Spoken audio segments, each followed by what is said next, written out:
Daring discipleship. We're looking at this journey of discipleship, and we're looking at the different stages along the way.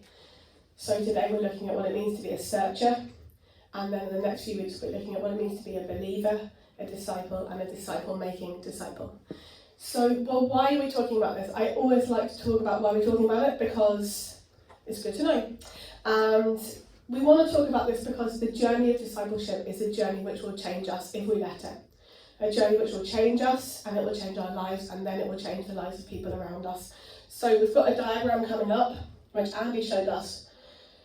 So, the picture on the left is a picture of how discipleship has often been done, especially in the West, in recent years. And so you can see it's widest at the top. We have been trying to get, traditionally speaking, as many people as we can to come to our churches, as many as we can. I don't know if you've noticed, but I find often when you talk to somebody about church, that you go to church, if there's somebody that goes to church too, the first thing they ask is, oh, how many people have you got?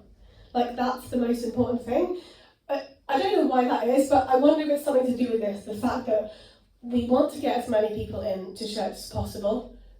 I'm not talking about us, I'm talking about the church traditionally, in the hope that some of them will connect with what we're doing with God and with us as a church family. And then we hope that some of those who connect will serve.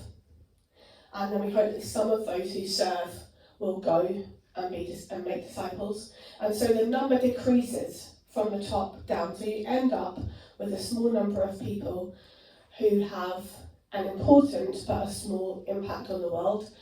And maybe that's why we get a bit obsessed about how many people have you got in your church, because we're like thinking ahead to the final number that might go and transform the world. That's not how Jesus did it. Jesus did it upside down, although really I think we probably have been doing it upside down. He did it the right way up. Jesus discipled through relationships. So these numbers, 3 and 12 and 70 and 500, they represent relationships, people that Jesus had relationships with, and people that he discipled through relationship. And through relationship, he transformed people, and in turn, those people transformed their communities. And actually, that transformation that he started is still transforming the world today. That's what we are part of, the work that he started. And through relationship with him, and through relationship with each other, he wants to do that in us. He wants to transform us, and he wants to do the same through us, and transform the communities that we're in through us. So, another drink. I might need a few refills today. Okay, so the journey is not about categories, okay? It's not about demographics. We don't care about numbers here. We love it when people walk through the door. We absolutely love growing, but not because we're obsessed by numbers. We don't care about categories. This is not so that Andy and Andrea can say, okay, we've got these people who are searchers, these people who are believers, these people who are disciples. That's not why we're doing this. We want each of us to be able to identify which stage we're on, because once we've done that, we can work out how to take the next step from there and move forward on the journey. There's a quote coming up that Andrea shared a few weeks ago with us. A next step is any action a person takes towards loving God, loving people, and making disciples. We want to work out how we can take the next step, and to do that we need to work out first where we are now. So we're going to unpack all of these stages. We're going to get really practical about it. We're going to dive in so that we can help each other identify where we are, and then as a family we can move forward. We can encourage each other to take the next step, because we want to be transformed. We don't want to go through the motions. We don't want to just go Sunday to Sunday drifting along in this lovely club. We want to be transformed to the very core. We want to become the people that we were created to be, because then we won't be able to help transforming the people around us. But before we get going, I want to say something that I think is really important. On Wednesday at Coast Women, we were talking a bit about this, about being transformed, about becoming like Jesus. And we were talking about the fact that sometimes when we think about becoming more like him and becoming more like the people we were made to be, we can strive and we can feel like the better we get and the closer we get to how Jesus made us, the more he's going to love us. And it's really important to remember that this is not what this is about. The starting point of this journey is love. And for all of us here, whichever stage we are at, before we take a single step, we need to know that we are fully loved. And we're not doing this journey, we're not embarking on this journey so that God will love us, but because he already does. It's a response. This journey is a response. So, from that starting place, so let's get going. So, a searcher. What is a searcher? Well, the dictionary says that a searcher is someone who is trying to find something, such as the truth or an answer to a problem. It's so amazing when you look in the dictionary, because you look in the Bible and you expect that the Bible is going to give you some good quotes and some good things to say.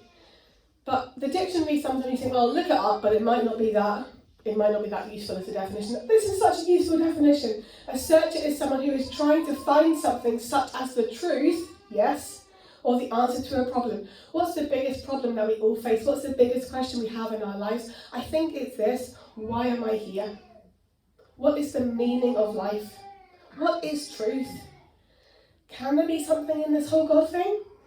Is there something in this for me? Could this be the answer? Could God be the answer to the feelings that I have that it's hard to put into words? The feeling of restlessness, the feeling of dissatisfaction with going through the motions. Maybe a searcher is somebody who has that feeling inside. Surely there must be more to life than this. I want to read you a story about someone who reached that point of saying there must be more to life than this. And it's an incredibly well-known story in the Bible. It's probably one of the best-known stories. Some of you here will have heard it literally hundreds of times. I really want us this morning to try and hear it for the first time again. I know we can't actually do that, but I want you to imagine that you're in Galilee and you're on the side of a hill. Right, we've got beautiful Galilean weather this morning. I don't actually know what the weather's like in Galilee, but I imagine it's like that. We've got beautiful weather. Can you try and imagine that you are on the side of a hill and the sun is shining and you are sitting there and you are hearing Jesus tell this story? Because we often associate this story with people giving their yes to God for the first time, and it absolutely is to do with that. But I did have a really strong sense when I was preparing for today, that God was saying, it's not just a story for that moment. It's not just a story for the first time we say yes to him. God is not like a bank or an insurance company that reels you in with a great deal, and it lasts for a little bit, and then it all goes a bit sour. The love that he has, the first moment we say yes to him, is the same love that he has our whole lives. For everyone here this morning, his love is undiminished. Even if you have known him for decades, his love for you is as powerful and strong as it was the first day you said yes to him. Okay, I'm going to read the story. It's going to be on the screen. I'm going to read it off the screen. Can you see past me? To illustrate the point further, Jesus told them this story. A man had 2 sons. The younger son told his father, "I want my share of your estate now, before you die." So his father agreed to divide his wealth between his sons. A few days later, this younger son packed all his belongings and moved to a distant land. And there he wasted all his money in wild living. About the time his money ran out, a great famine swept over the land, and he began to starve. He persuaded the local farmer to hire him, and the man sent him into his fields to feed the pigs. The young man became so hungry that even the pods he was feeding the pigs looked good to him, but no one gave him anything. When he finally came to his senses, he said to himself, "At home even the hired servants have food enough to spare, and here I am dying of hunger. There must be more to life than this. I will go home to my father and say, 'Father, I have sinned against both heaven and you, and I am no longer worthy of being called your son. Please take me on as a hired servant.' So he returned home to his father. And while he was still a long way off, his father saw him coming, Filled with love and compassion, he ran to his son, embraced him, and kissed him. His son said to him, "Father, I have sinned against both heaven and you, and I am no longer worthy of being called your son." But his father said to the servants, "Quick, bring the finest robe in the house and put it on him. Get a ring for his finger and sandals for his feet, and kill the calf we have been fattening. We must celebrate with a feast, for this son of mine was dead and now has returned to life. He was lost, but now he is found." So the party began. I just want to pull out a few things. In verse 20, while he was still a long way off, his father saw him coming. The only way God or the father could see the son coming from a long way off would be if he was looking for him. If he was in the house, like watching telly, reading a book, having a nap, well, maybe he'll come home, maybe he won't. He wouldn't have seen him coming until he got to the front door or came into the room. The only way that he could see the son from a long way off would be if he was looking and watching and waiting for him coming. If you are here this morning and you are feeling that there must be more to life than this, and you are searching to see if God might be the answer, this is what the Father is like. This is what God is like. He is standing and he is watching and he's waiting for you. He is not in the house not caring if you come or not. He cares so much. He longs for you to come to him and he is waiting for you. And when he sees you coming, I read a commentary just last night actually, and they said when we give God an inch, he gives us a mile. When he sees you coming in the distance, slowly, unsurely, he sees you coming and he sets off running. Filled with love and compassion, he ran to his son. You know, I heard recently that it was unheard of for a man like this in society to run. Unheard of. They were dignified. They were restrained. They were pillars of society. They wouldn't even have walked fast. He didn't walk fast. He ran. Can you imagine if you have a robe on and sandals and you want to run fast? How are you going to do it? You're going to have to hitch up your robe and you're going to have to run. You're going to show your legs. Unheard of. You're going to be undignified. People are going to look at you. God's love for you this morning is not restrained. It is not contained. It is not careful. It is not dignified. It is overflowing, it's lavish, it's over the top. He shouts it from the rooftops. It's not a little whisper so no one else can hear because he's a bit embarrassed. He shouts it from the rooftops. And the father ran to the son. Drink. I sound like Father Jack from Drink. It is water. It is water, it is water. Oh, thank you. His father ran to him and he embraced him and he kissed him. Right, this guy, this son, has been working with pigs, okay? According to Jewish law, somebody who touched a pig was unclean, spiritually unclean. This guy had not just been with the pigs, working with them, feeding them, he'd eaten their food. He was unclean. He could not have been more unclean, spiritually and physically. His dad didn't run towards him and then, slam the brakes on, you stink. He didn't say, right, son, I'm really glad to see you. Could you just have a quick bath and then I'll give you a hug? He threw his arms around him as he was. This morning, God eagerly watches and waits for you. He sees you coming and he runs and he throws his arms around you as you are. You do not have to get cleaned up first. The same with the robe. Bring the finest robe in the house and put it on him as he was. Covered in pig muck, as he was, put the finest robe on him. And you know, Jesus told this story in response to the Pharisees, who were the religious leaders at the time. They had been whinging to each other, not even to Jesus, but muttering to each other, and he heard them about the people that Jesus was associating with, and he told this story to show how God welcomes people. And you know, Jesus told a lot of stories, we call them parables, to illustrate a point. To get a message across. To get this message across, he told 3 stories. They're in Luke 15, the lost sheep, the lost coin, and this is the lost son. I would love to read them all, but already I can't believe how fast time is going, so go home and read them. Luke 15. Jesus told 3 stories to make one point. I think he wanted us to get it, that this is what God is like. And you know the other thing, with a parable, right? This didn't actually happen. This is a story that Jesus made up.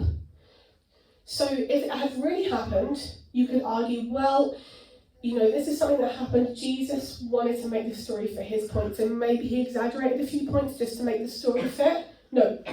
Jesus made up this story to describe to us what God is like. He is the Son of God the Father. If anyone is qualified to tell us what God is like, it is Jesus. And he made up this story to show us what he is like. God is exactly like this.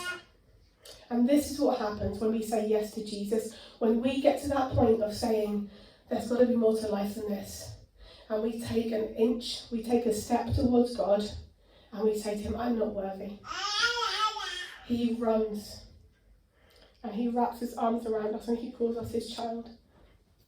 But what difference does that make in our lives?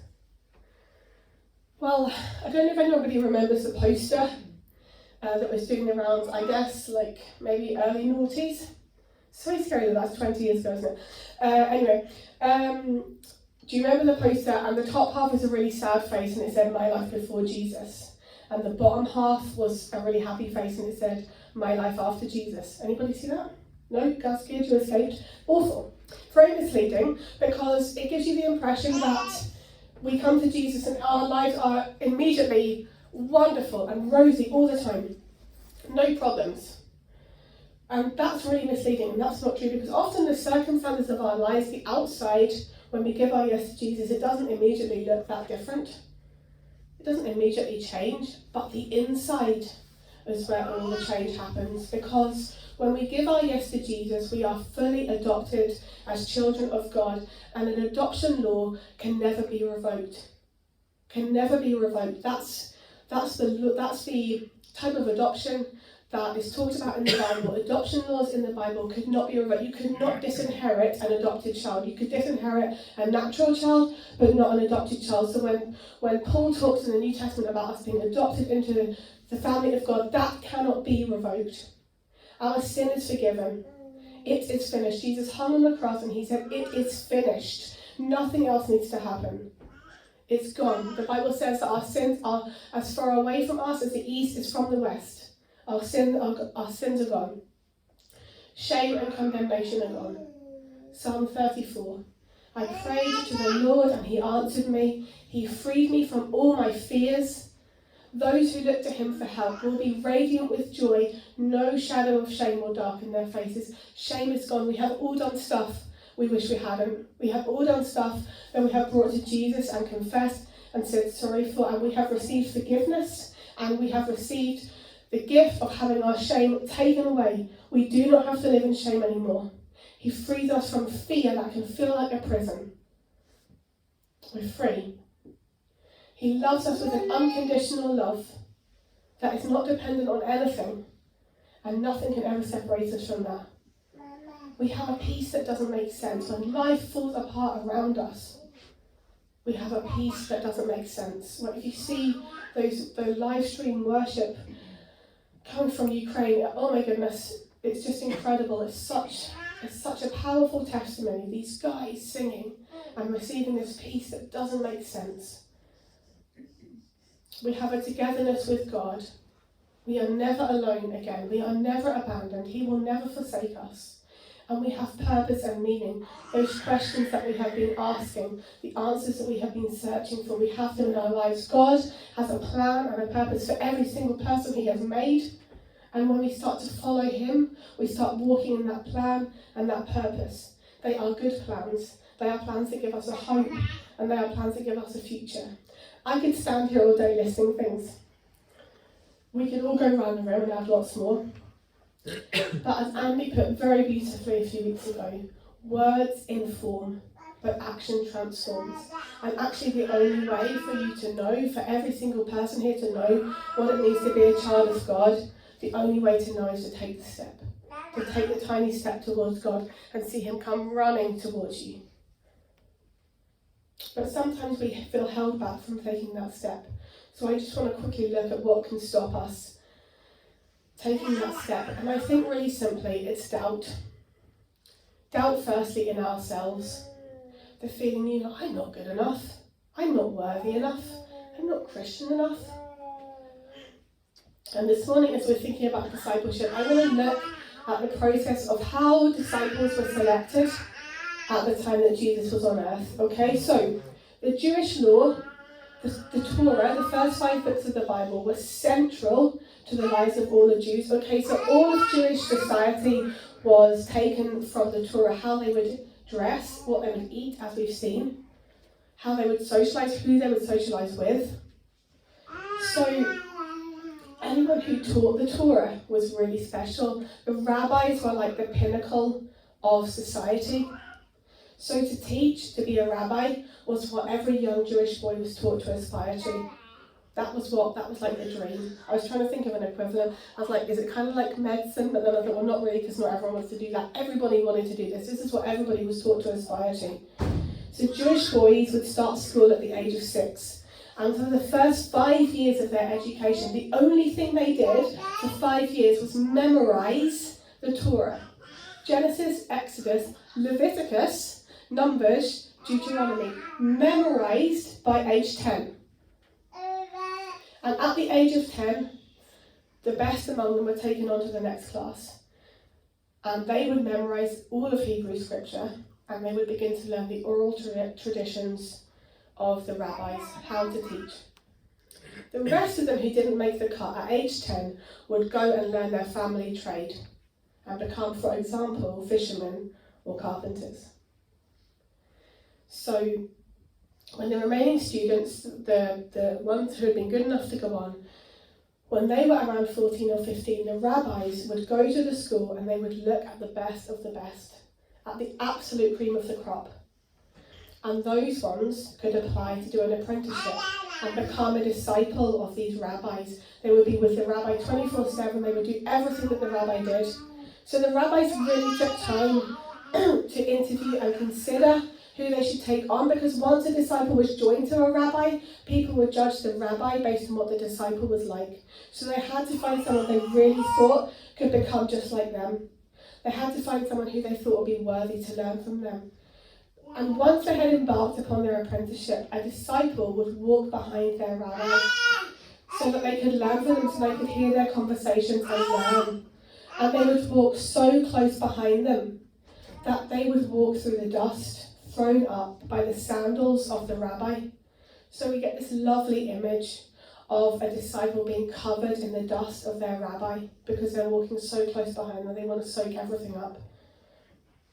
That's how a disciple was chosen. Okay, so with that in mind, let's read Matthew 4, 18 to 22. One day, as Jesus was walking along the shore of the Sea of Galilee, he saw 2 brothers, Simon, also called Peter, and Andrew, throwing a net into the water, for they fished for a living. They had dropped out age 10. Jesus called out to them, "Come, follow me, and I will show you how to fish for people." And they left their nets at once and followed him. A little further up the shore he saw 2 other brothers, James and John, sitting in a boat with their father Zebedee, repairing their nets. And he called to them to come too.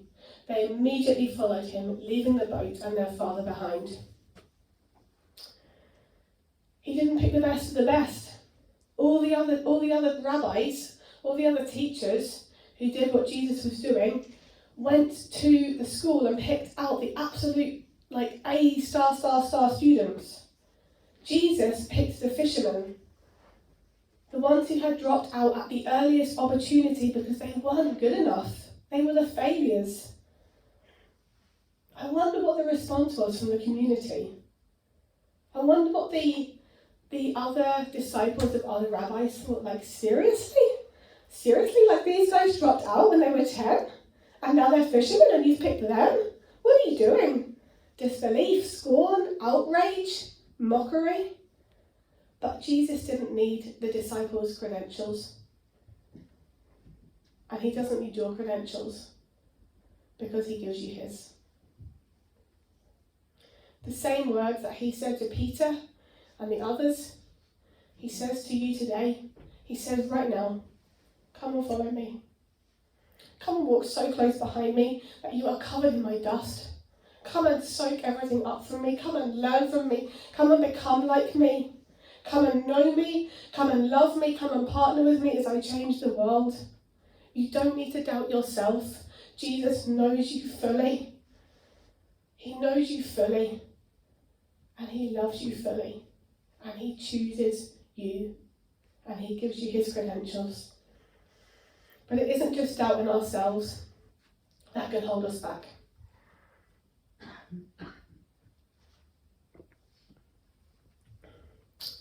Sometimes we can doubt God too, and that can keep us stuck and prevent us from taking the next step. Let's look at Matthew 28. So, to give you a bit of context, Jesus has risen from the dead. He's been crucified and he's risen from the dead, and the women have seen him. And he has told them, tell the disciples to meet me in Galilee. So the 11 disciples, there were 12, remember Judas was one of them, and he betrayed Jesus, so there are 11 now. The 11 disciples left for Galilee, going to the mountain where Jesus had told them to go. And when they saw him, they worshipped him, but some of them doubted. I just find those words incredible. Some of them doubted. These guys, right, are the same ones who had those words, come follow me, spoken to them. They had seen and been part of incredible things for 3 years. They had been with Jesus the whole time. They had witnessed the absolute horrors of the crucifixion. They had been told by the women, he's alive, we've seen him. And now they're face to face with the risen Jesus, and they doubted. I wonder, how did Jesus react? I mean, I think I would be pretty raging. Hello? Seriously? After everything that we have done together, you doubt? I wonder, did he just write them off?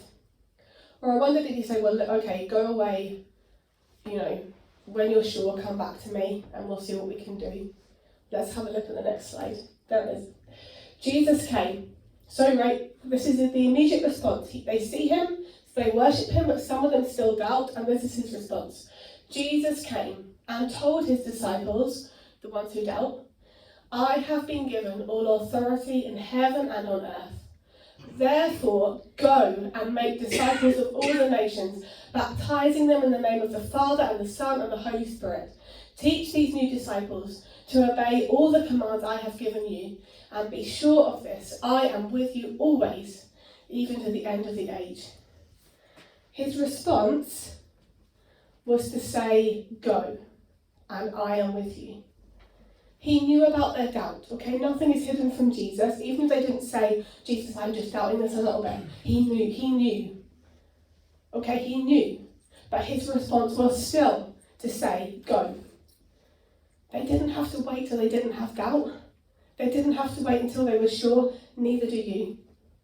Their doubt didn't discount them living for Jesus, and it doesn't discount you, and it doesn't discount us. You don't need to wait until you fully understand. We won't fully understand the ways of God when we're here on earth, but we don't need to, because belief is not the same as fully understanding. I came across this quote online: a believer's faith involves a person's willingness to believe outweighing their tendency to doubt. Or put simply, as I just saw yesterday on my friend's Facebook, let your faith be bigger than your fears. If you have doubts, when you have doubts, let them lead you to God. Ask him to meet you there in the place of your doubt. He will. Elsewhere in the Gospels, in Mark chapter 9, a father brings his son to Jesus to heal. And he says to Jesus, I believe. Help me overcome my unbelief. Or the Message translation says, help me with my doubts. I believe, but help me with my doubts. We all are in that place of tension between belief and doubt. But wherever we are in this journey of daring discipleship, doubts don't discount us from taking the next step, because if they did, none of us would move very far. Let me tell you, in the days leading up to a talk, there's plenty of doubt in my head. And I used to give myself a hard time about that, and sometimes I still do, because, you know, Satan loves to whisper doubts in our mind and then make us feel bad for believing them, for having them. But as I said earlier, there's no shame. So we just come back to Jesus and we just give them back to him again. But another thing that really helped me was that a speaker who I really look up to, I heard her say that she experienced those doubts too, and it blew me away because she is a powerhouse. And I thought, what? How could you have doubts? But it really helped me because it made me realise, you know, if she has doubts and God uses her as much as he does, he can use me with my doubts. And if he can use me, he can definitely use you. And so the only reason I'm telling you this, not because, you know, for loads of sympathy, although that's fine, the reason is because I'm hoping it will help you like it helped me. That's what I want to finish talking about this morning. It's only this afternoon. I've got 1 minute till the afternoon. This time is going too fast. I want to think, how can we help? How can we help each other take the next step? Specifically this week, how can we help people go from being a searcher to being a believer? And in a way, we're back to the diagram, doing things the Jesus way, because the best way to model a relationship with Jesus is in relationship with each other. It's in sharing our experience of God's faithfulness, even when our faith is lacking, our experience of his strength in our weakness, his grace in our mistakes, his power in our small steps of faith. We want to show people where God has been in our lives and all that he has done, but we also want to show people where he has been in their lives and all he has done. And, you know, on Friday morning, Patricia and Carol and I were sort of talking around the subject of how can you, how can you put that into one sentence? How can you sum that up? And Andrea walked in, and with the wisdom of a senior pastor, she said, that's what she said. She said, we want to show people where God has been in their lives. And that's it. That's what we want to do, because God has been in all of our lives. But sometimes we don't see it until a little bit later on, and sometimes we need a bit of help to see it. There was a lady that came in here one Friday Connect a few months ago, and she was looking for the Land Times, and she walked in, she looked a little bit surprised, and then she sort of said, oh, I'm just looking for the Land Times office. And we were like, oh, right, yes, well, the Land Times did used to be in this building, but now we're here. And she was like, all right, who are you? So then we said, oh, we're Antrim Vineyard Church. Oh, this is a church? She was quite surprised. So it was amazing because she was able to come in and sit down and have a cup of tea while we looked unsuccessfully for where Land Times is now, and have a conversation, and Jill was able to pray with her. And it was amazing. That lady probably just thought, oh, you know, she just picked this random Friday morning. It happened to be a Friday. It happened to be a Friday when Friday Connect was on, and it happened to be in the little time slot when Friday Connect was on. Oh, just a series of coincidences. But I don't think it was, because that lady, she needed some prayer. She was having a tough time. And God, in his kindness, brought her here when Jill was here, and they were able to pray together. We all have those moments in our lives, and at the time they can seem totally unimportant. I was going to tell you the story of how Rick and I met, but there's not enough time. It sounds really cheesy. It wasn't going to be cheesy. But we met because random people got married, other people moved into houses, somebody went to a wedding, they talked to someone else at a wedding who they didn't know, they needed a room in a house, they had a room in their house, they met, then we all went to a gig one night. I didn't even want to go, but I went, and somebody brought Rick. And it didn't feel like a God moment. I thought, well, he's quite good looking, and I like his beard, and I like his cardigan. Which makes you sound about 80. But he's too short. That's what I thought, he's too short. But it's amazing how God can change your mind on these things. It wasn't important at the time. Those people that decided to go to that wedding and talk to that person, and, oh, you've got a spare room, great. Those things were just unimportant, and yet what they led to for us was not unimportant. We have the privilege of listening to other people's stories and helping them see where God has been, introducing them to the Father as he runs towards them. Thinking about that poem, the Footprints poem, that people see a line of footprints in the sand, and at the hardest times in their life, there's only one set of footprints, and they say, but God, why did you leave me at the hardest times? And God says, no, I didn't leave you. When you see one set of footprints, that's when I carried you. It's just a poem. I don't even know who wrote it. I think it's anonymous. But we want to be able to show people the times in their life where God has carried them. You know, another part of that passage in Luke 15 about the lost sheep.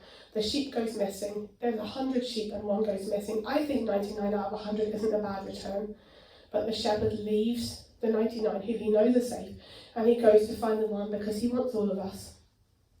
He doesn't want anyone to miss out on what he has. And he goes to find the sheep, and he does. And you know, when he finds the sheep, he doesn't get his shepherd's crook and get it round its leg and yank it back onto the path and prod it all the way back to the pasture. He picks it up and puts it on his shoulders. Again, Jesus told that story to show exactly what God is like. That's not a coincidence that it says that he picks up the sheep and carries it. That's what God is like. And we want to help people see where God has been carrying them and what he's been doing in their lives. I've got a whole section that I'm just going to leave because we've run out of time and I think it's for another day. So we're gonna sing, and we're going to sing a new song, and I'm going to read you the words from my phone. I can borrow the iPad. Just give me your iPad a minute. Thank you. Sorry, hold on. We're going to sing this song, and it's called I Lose My Ability. And I just want to read the words because I think they just really sum up what we've been talking about today. So I'm going to read them to you and then we're going to sing this song. I lose my ability to be afraid when I see the way you love me. And all the fear that held my feet to the floor, it doesn't hold me anymore. Because when I see your face, everything changes in the radiance of your smile, the smile of the Father as he runs towards you. You've got this way of chasing away those shadows that hang around, the doubts that hang around. Jesus chases them away. Lord, I fall down again. I'm finding out just who I am.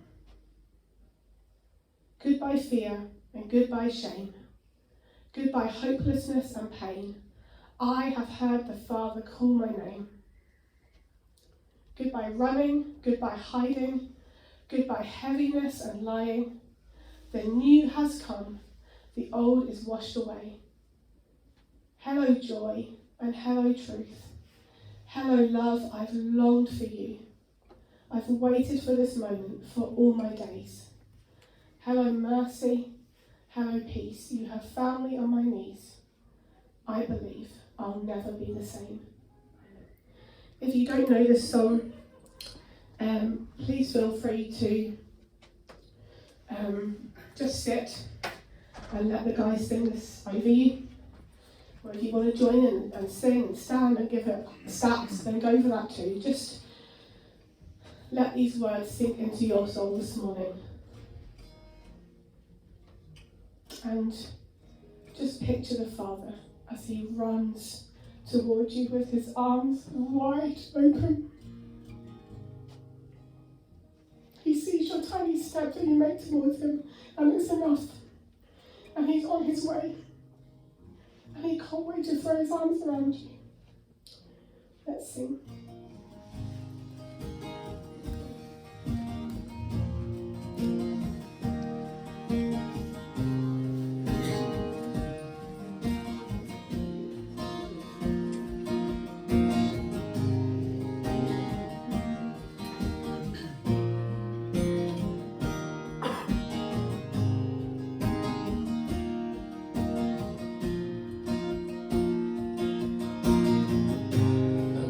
My ability to be afraid when I see the way you love me,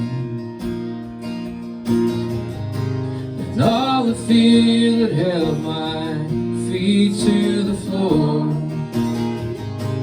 it don't hold me anymore. When I see your face, everything changes in the radiance of your smile.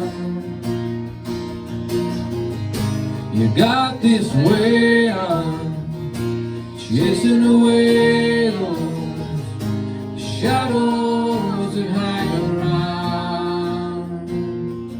Lord, I fall down again. I'm finding out just who I am.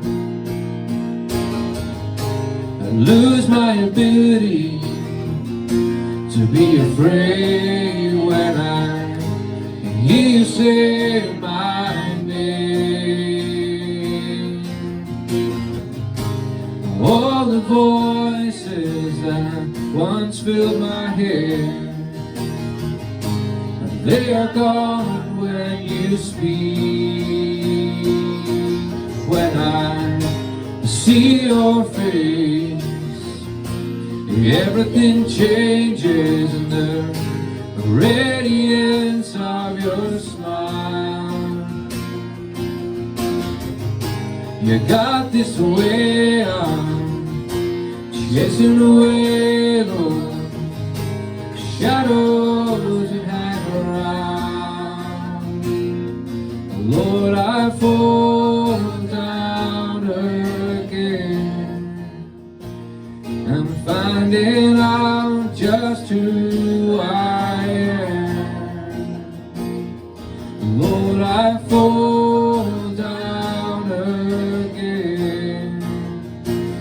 I'm finding out just who I am.